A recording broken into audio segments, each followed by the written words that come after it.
சற்றுமுன் வெளியான முக்கிய அறிவிப்பின்படி வங்கக்கடல் பகுதிகளில் உருவாகியுள்ள காற்றழுத்த தாழ்வு பகுதி மற்றும் மேற்கு திசை காற்றின் வேக மாறுபாடு காரணமாக தமிழகத்தில் மீண்டும் பல்வேறு மாவட்டங்களில் கனமழை பெய்யக்கூடும் என சென்னை வானிலை மையம் எச்சரிக்கை விடுத்துள்ளது.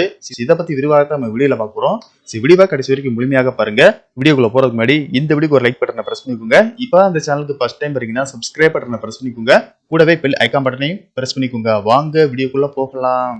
அடுத்த 24 மணி நேரத்தில் வடக்கு வங்கக்கடல் பகுதிகளில் ஒரு காற்றழுத்த தாழ்வு பகுதி உருவாகக்கூடும்.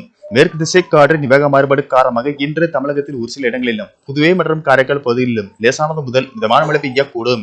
இடி மின்னலுடன் கூடிய பலத்த காற்று மணிக்கு 30 முதல் 40 கிலோமீட்டர் வேகத்தில் வீசக்கூடும். மேலும் இன்று இரவு வரை சென்னை, செங்கல்பட்டு, காஞ்சிபுரம், திருவள்ளூர், கரூர், திருச்சி, நீலகிரி, கோயம்புத்தூர், மதுரை, தேனி, சிவகங்கை, விருதுநகர் ஆகிய மாவட்டங்களில் மிதமான மழை பெய்யக்கூடும். செப்டம்பர் 2 மற்றும் 3ஆம் தேதிகளில் வட தமிழகத்தில் ஒரு சில இடங்களிலும், தென் தமிழகத்தில் ஒரு இடங்களிலும், புதுவை மற்றும் காரைக்கால் பகுதிகளிலும் லேசானது முதல் மிதமான மழை பெய்யக்கூடும். இடி மின்னலுடன் கூடிய பலத்த காற்று மணிக்கு 30 முதல் 40 கிலோமீட்டர் வேகத்தில் வீசக்கூடும்.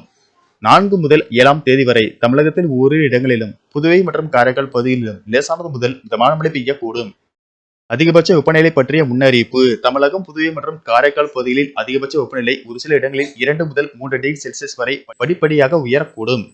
சென்னை மற்றும் புறநகர் பகுதிகளை பொறுத்தவரை வானம் ஓரளவு மேகமூட்டத்துடன் காணப்படும் என்றும் நகரின் ஒரு சில பகுதிகளில் இடி மின்னலுடன் கூடிய லேசானது முதல் மிதமான மழை பெய்ய வாய்ப்புள்ளது.